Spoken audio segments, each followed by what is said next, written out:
나는 유대인으로 길리기아 다소에서 낳았고 이성에서 자라 가멜리엘의 문화에서 우리 조상들의 율법의 엄한 교육을 받았고 오늘 너희 모든 사람처럼 하나님께 대하여 열심히 있는 자라. 내가 이 돌을 박해하여 사람을 죽이기까지 하고 남녀를 결박하여 옥에 넘겼노니 이 대제사장과 모든 장로들이 내 증인이라. 또 내가 그들에게서 다메섹 형제들에게 가는 공문을 받아가지고 거기 있는 자들에게 결박하여 예루살렘으로 끌어다가 형벌을 받게 하려고 가더니 가는 중 다메섹에 가까이 갔을 때에 오정쯤 되어 호련히 하늘로부터 큰 빛이 나를 둘러비치매 내가 땅에 엎드려져 들으니 소리 있어 이르되 사울아 사울아 내가 왜 나를 박해하느냐 하시거늘 내가 대답하여 주님 누구시니까 하니 이르시되 나는 내가 박해하는 나사렛 예수라 하시더라. 나와 함께하는 사람들이 빛은 보면서도 나에게 말씀하시는 이의 소리는 듣지 못하더라.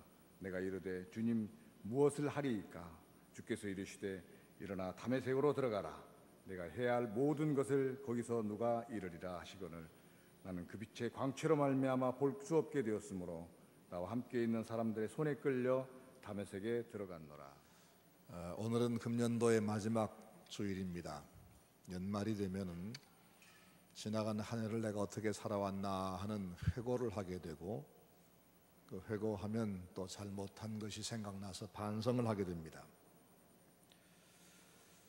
오늘 본문은 사도행전 9장과 연결된 내용인데 사도 바울이 2차 선교 여행을 하고 돌아온 뒤에 돌아왔다가 유대인들에게 죽게 생겨서 로마 군인들이 그를 살리려고 붙잡아 가지고 영문으로 데려가는 도중에 그를 향해서 죽이려고 아우성치는 유대인들에게 자기의 과거를 변호하는 자기의 입장을 변호하는 내용입니다. 사도 바울은 사도가 되기 전에 열심을 다해서 율법을 준수하던 사람이고 그때 그 이름은 사울이라고 불렀습니다. 그는 생각하기를 예수란 사람은 이단자다라고 생각했습니다. 그리고 예수의 부활은 제자들이 꾸며낸 거짓말에 불과하다. 그래서 그 예수가 부활했다고 거짓말을 전하는 저 사람들을 잡아서 박멸하면 예수란 이단의 무리가 한꺼번에 소탕될 것이다 라는 확신이 있었습니다.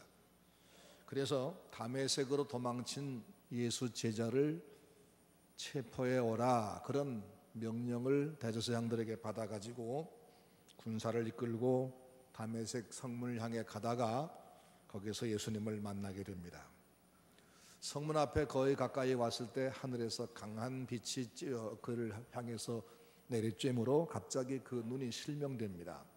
그리고 나서 큰 소리가 들려오는데 사울아 사울아 네가 어찌하여 나를 박해하느냐 하시는 거였습니다. 그는 그 강한 빛 때문에 눈을 멀었고 그 소리에 그만 정신을 잃었습니다. 겨우 정신 가다듬어서 한 말이 주님 누구십니까? 라고 물었습니다. 그러자 그 옆에서 누구에게서가 아니라 하늘에서 다시 음성이 들려오기를 나는 네가 박해하는 예수다 라고 말씀했습니다. 그 말을 듣는 순간에 그는 깜짝 놀랐습니다. 너무 놀라서 자기 힘으로 일어설 수 없었습니다. 온 몸에 맥이 풀리고 정신이 아찔하고 이제 내가 일어설 힘도 없고 어디로 가서 뭘 해야 되는지 전혀 알 수가 없었습니다. 부축하는 사람들에게 부축을 당해서 겨우 다메섹 성 안으로 갔습니다. 그렇게 자기 주관이 분명하던 사람, 그렇게 기세등등하게 예수 잔당을 소멸하겠다고 별르던 그 사람, 자기 일에 그렇게 열심내던 그 열심당이 한순간에 자기가 누구인지도 모르고 무엇을 해야 될지도 모르는 무기력한 사람으로 한순간에 전락합니다. 그 한 줄기의 빛과 그 한마디의 음성이 바로 그를 모든 행동과 생각을 올스톱하게 만들었습니다. 다시 감히 힘을 내어 묻습니다. 주님, 제가 무엇을 하리이까? 그가 이 말을 하게 된 것은 지금까지 내가 해온 일들이 뭔가 잘못되었음을 제가 지금 느끼고 있습니다. 그런 말이고, 그리고 내가 앞으로 뭘 해야 될는지 전혀 알 수 없으니까 말씀해 주세요. 그런 의미입니다. 이 10절에 나오는 주여 제가 무엇을 하리이까, 이 말씀은 오늘 우리들이 한 번씩은 해야 될 겸손한 우리의 고백이 되어야 할 것입니다. 그 똑똑한 바울이 그동안 왜 이렇게 잘못된 일에만 앞장선 어리석은 사람으로 살아왔을까? 그 이유는 예수를 몰랐기 때문이죠. 예수가 누구신지를 전혀 몰랐습니다. 예수님이 하나님의 아들이시고 하나님 자신인데 그분을 몰랐습니다. 사람이 하나님을 제대로 알지 못하면 하나님만 모르는 것이 아니라 그의 피조물인 그분이 목적이 있어 만든 나를 알 수가 없습니다.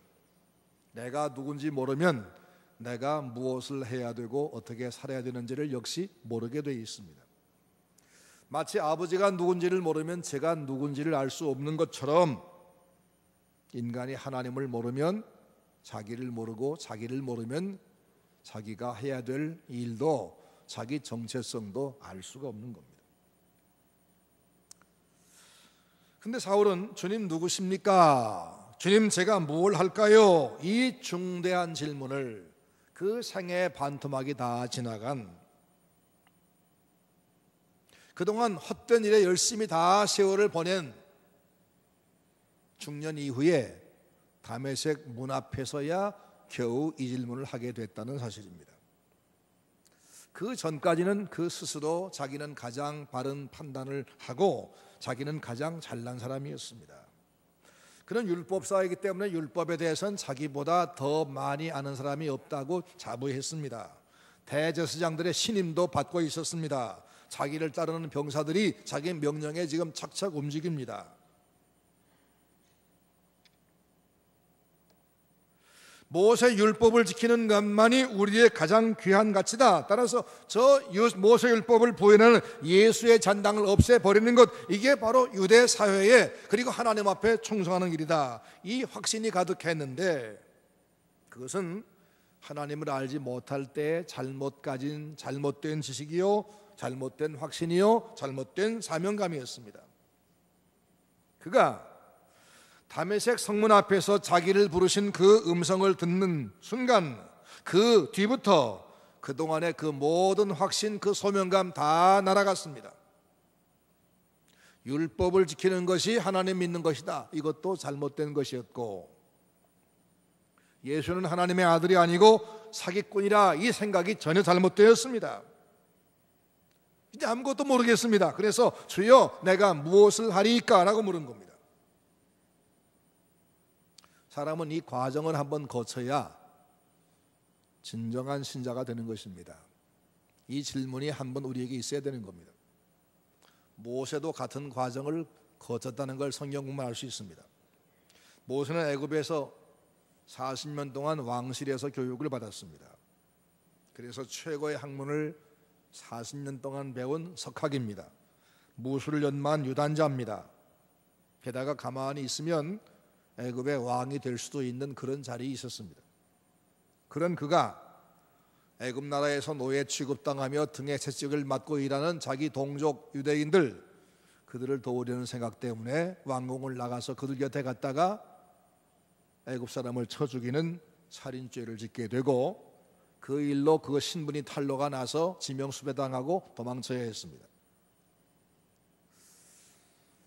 모세는 내가 누군지를 알았습니다. 모세는 내가 애굽 사람이 아니고 나는 히브리 사람이다 라는 민족적 정체성이 분명했습니다. 나는 저들처럼 우상 숭배할 사람이 아니고 여호와 하나님을 섬기는 사람이다. 이것도 있었습니다. 그리고 내가 서야 할 자리, 내가 있을 자리는 저 왕궁이 아니고 저 고통받는 내 동족 옆이다. 이건 알았습니다. 그래서 자기 동족을 도우려고 나갔던 겁니다. 그런데 그 일로 인해서 그는 자기 신분만 들통이 나고 애굽에서 더 이상 살아갈 수 없어서 도망쳐야 했습니다. 그런데 그가 은신처럼 삼고 도망쳤던 저 미디안 광야에서 40년 지난 뒤에 그 나이 80에 그를 찾아오신 하나님을 만나게 됩니다. 하나님을 처음 만난 순간에 모세가 한 말이 뭐냐면,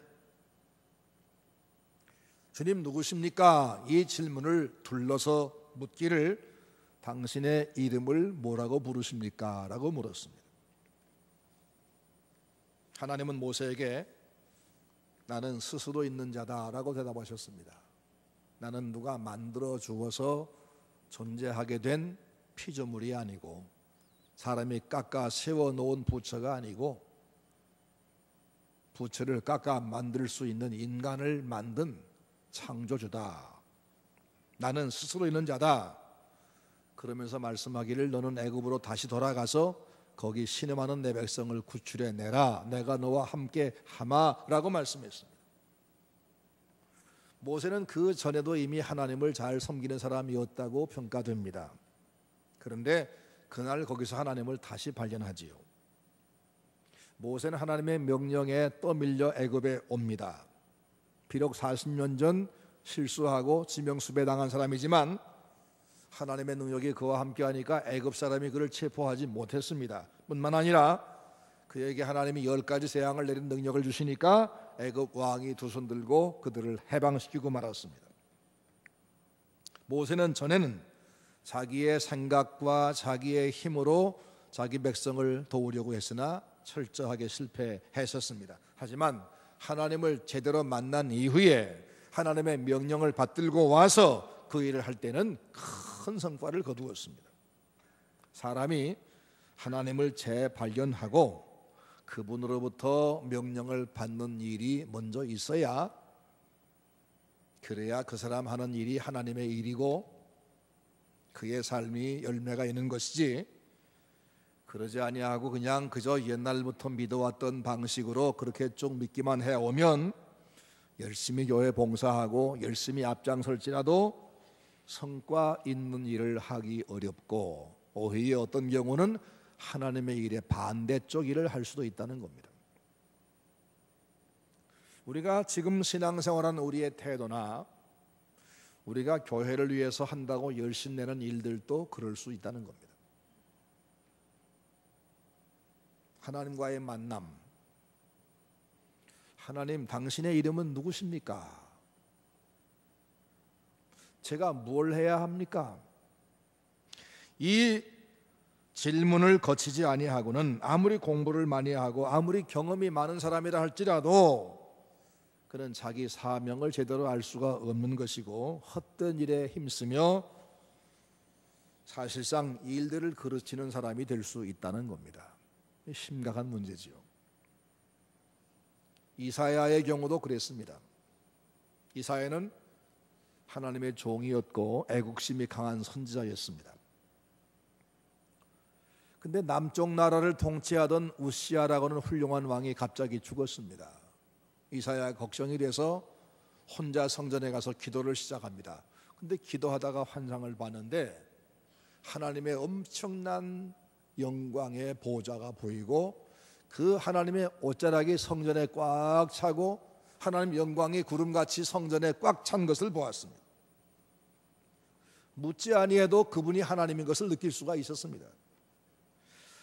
이 하나님을 발견한 이사야, 그 접근할 수 없는 그 엄청난 영광을 직접 목격한 다음에 그가 입을 열어 한 말이 뭔지 압니까? 절규였습니다. 화로다 나여, 망하게 되었도다. 나 같은 더러운 것이 저 거룩한 하나님을 배웠으니 나는 죽었구나.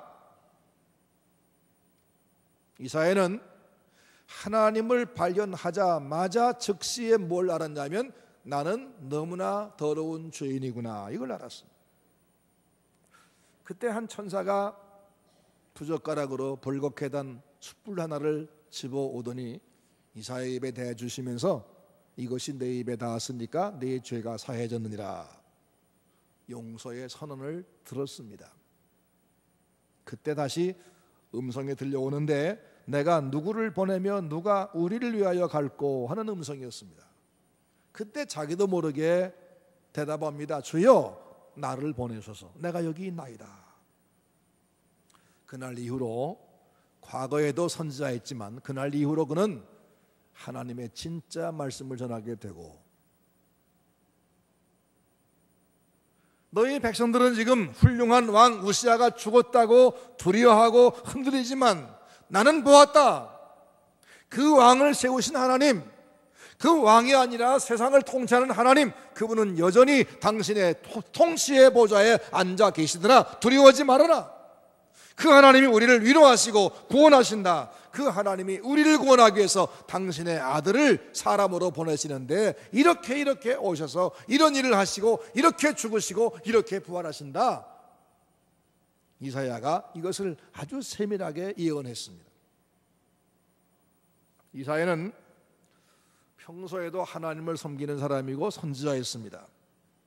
위기를 만났을 때는 하나님만 해결자니까 기도하러 가자 하고 기도하러 갔던 사람입니다. 그러니까 지금의 우리보다 못지 아니한 신앙 가진 사람이었습니다.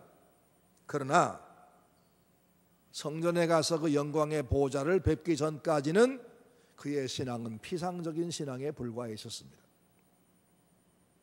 그가 외친 말씀은 남에게 들은 얘기 정도일 수밖에 없습니다. 하지만 성전에 올라갔다가 하나님을 발견한 그 이후에는 그에게 참된 회개가 있었고, 그 뒤에야 자기 사명을 제대로 알고 힘차게 하나님의 말씀을 그대로 전할 수가 있었습니다. 사람이 하나님을 발견하면 자기를 발견하게 돼 있고, 자기가 누군지를 알게 된 뒤에는 내가 할 일이 무엇인지를 제대로 알게 된다는 사실입니다. 따라서 하나님을 먼저 내가 확실하게 만나지 아니하고 뭔가 열심히 하는 그 일은 소경이 칼을 휘두르는 것 같은 일이고 철조망에 발길질하는 것 같은 것이어서 열심을 냈고 봉사를 많이 할지라도 마치 바울이 하나님을 섬긴다고 한 것이 주님의 제자를 박해하고 죽이려고 했던 것처럼 그렇게 엉뚱한 열심이고 반역의 열심이 될 수도 있다는 사실입니다. 그러므로 우리가 하나님 앞에서 제대로 신앙생활하고 제대로 봉사하려고 하면 하나님을 만나는 이 일이 먼저 필요한 겁니다. 여러분, 주님 만나셨습니까? 지난 한 해가 주님과 함께 동행하는 한 해였습니까? 성경을 보면은 누구라도 하나님이 불러주지 아니하시면 그분 앞에 와서 아버지라 할 수도 없고, 성령의 도우심이 아니면 누구라도 예수를 주라고 부를 수 없다고 했습니다. 그러니까 우리가 여기 와서 하나님을 아버지라 부르며 주여 주여 할 수 있는 것은 하나님이 우리를 불러주신 것임에 틀림이 없습니다. 하지만 한 단계를 더 넘어가야 됩니다. 진지하게 내가 하나님과 마주 앉아서 주님 누구십니까? 주님 내가 무엇을 할까요? 이 1대1로 하나님 앞에 묻는 과정이 필요하다는 겁니다. 모세나 이사야나 바울처럼 조상적부터 물려받은 신앙이니까 오랫동안 내가 교회에 왔으니까 그렇게 계속 해나가는 그런 신앙이 아니라 직접 만난 뒤에 변화된 그런 신앙이 필요하다는 겁니다. 그런 봉사가 필요하다는 겁니다. 그것이 우리가 이 해를 넘기기 전에 아니면 이 해를 넘기면서라도 우리가 해야 할 가장 중요한 과제이고 가장 근본적인 질문입니다. 주님은 사울에게 대답하셨습니다. 나는 네가 박해하는 예수다. 너무 큰 충격이었습니다. 사울에게는. 그 사울 생각에는 예수는 하나님의 아들이 아니고 갈릴리의 저 촌사람에 불과하고 사기꾼이며 우리가 그를 못 박아 죽인 건 내가 확실히 보았고 부활했다는 저 제자의 말은 전부 다 거짓말이고 저거 다 속임수다.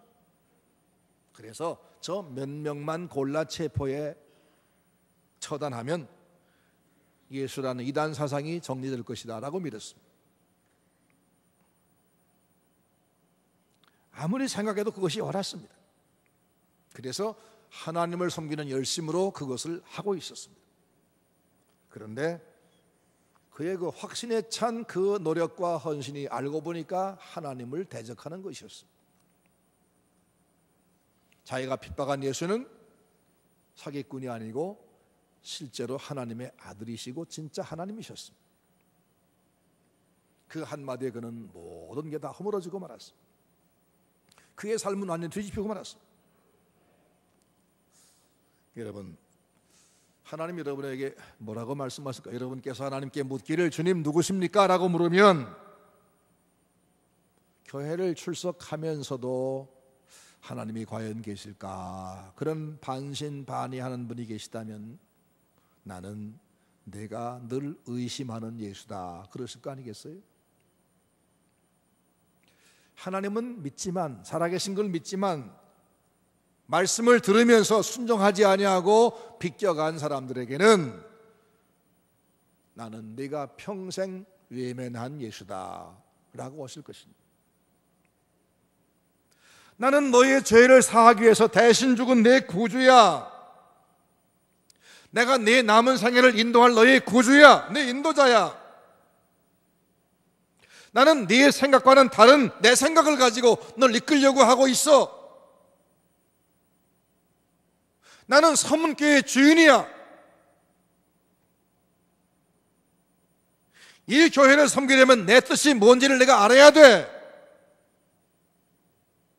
이 음성을 듣기 전까지는 우리가 뭘 아는 것도 아니고 뭘 할 수도 없는 거예요. 여러분, 지금 무엇에 열심히 하고 있나요? 그 일이 하나님께서 인정하실 일인가요? 자기가 누군지 모르면서 자기에게 유익한 일을 할 수 없고 하나님의 뜻이 무엇인지 모르면서 하나님을 기쁘시게 할 수는 없는 것이죠. 그래서 하나님을 만나서 1대1로 직접 물을 때에만 의미 있는 하나님의 일을 할 수 있는 것이에요.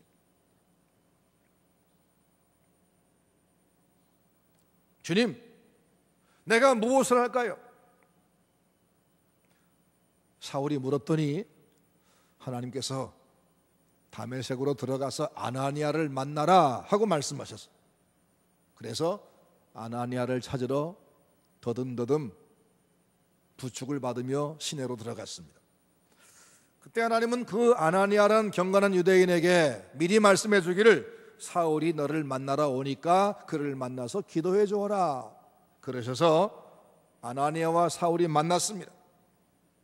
아나니아가 사울을 맞아들여서 그 머리에 안수하고 기도하면서 형제 사울아 다시 보라 그랬습니다. 형제 사울아 다시 보라.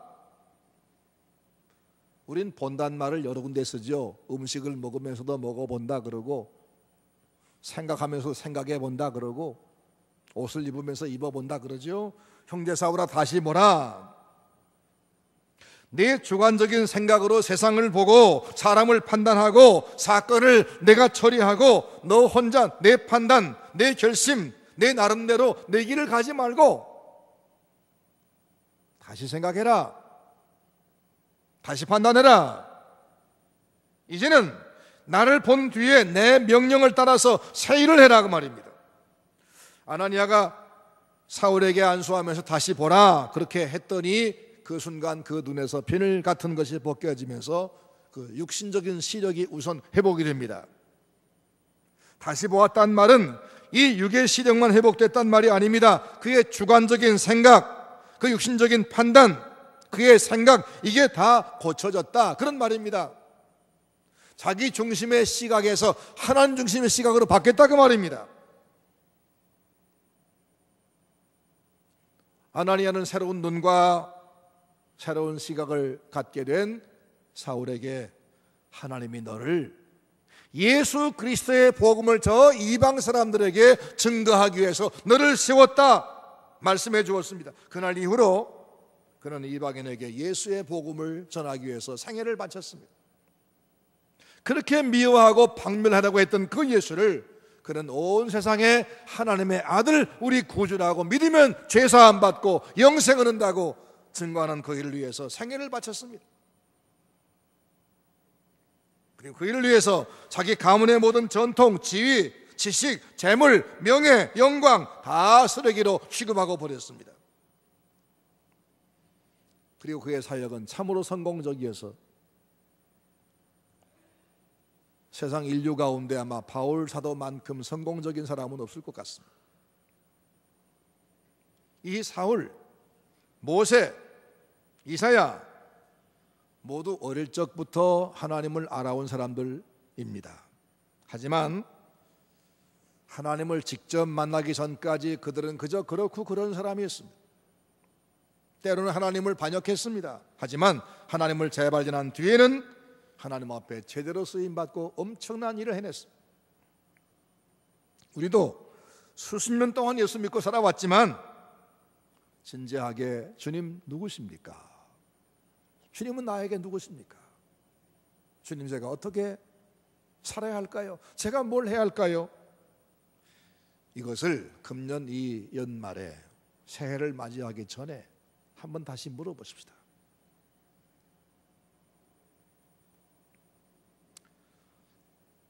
지금까지 내가 가졌던 생각도 이만큼 옆으로 내려놓고, 내가 주장했던 내 주장도 저만큼 밀어놓고, 내가 가졌던 내 가치관 이것 저만큼 놓은 다음에 주님, 내가 누굽니까? 내가 무엇을 해야 됩니까? 내가 그동안 교회를 위해서 열심히 한다고 했던 일들마저도 저만큼 놔두고, 내 입장, 내 주장을 놔두고 주님, 내가 무엇을 해야 할까요? 물으시면 먼저 이렇게 대답하실 겁니다. 첫 번째는 다시 보라, 이 말씀할 겁니다. 다시 보라, 다시 보라. 너와 싸우던 상대가 있느냐? 그 사람도 다시 보라. 입장을 바꿔서 한번 생각해 보아라. 주의 종을 네가 어떻게 봐느냐? 다시 보아라. 서문교회 어떻게 봐느냐? 교회 다시 보아라. 네가 하던 일들도 다시 보아라. 다시 보는 것이 우선 우리가 할 일입니다. 그리고 나야 일이 제대로 풀리기 시작할 겁니다. 그 다음에는 뭐라고 말씀을까 하면, 나는 마음이 온유하고 겸손하니 나의 멍에를 메고 내게 배우라 말씀할 겁니다. 온유하고 겸손하신 당신을 따라오라고 말씀할 겁니다. 하나님을 만난 사람은 당연히 온유해집니다. 온유란 것은 부드러움이지요. 부드러움. 나를 세우고 일을 드러내고 사납게 으르렁거리며 사는 것이 아니라 생각과 말이 부드러운 겁니다. 거칠게 싸우는 것이 아니라 이해하고 용서하고 받아주고, 상대가 오른뺨을 치면 왼뺨도 돌려 대주고, 상대가 오리를 억지로 가자 그러면 심리도 함께 자진해서 가주는 삶. 그건 내가 약해서가 아닙니다. 힘이 없어서 못나서가 아닙니다. 주님이 그렇게 하셨고 그렇게 하라고 말씀하시기 때문입니다. 온유는 부드러운 강함입니다. 천지를 창조하신 전능하신 하나님이 내 아버지시다.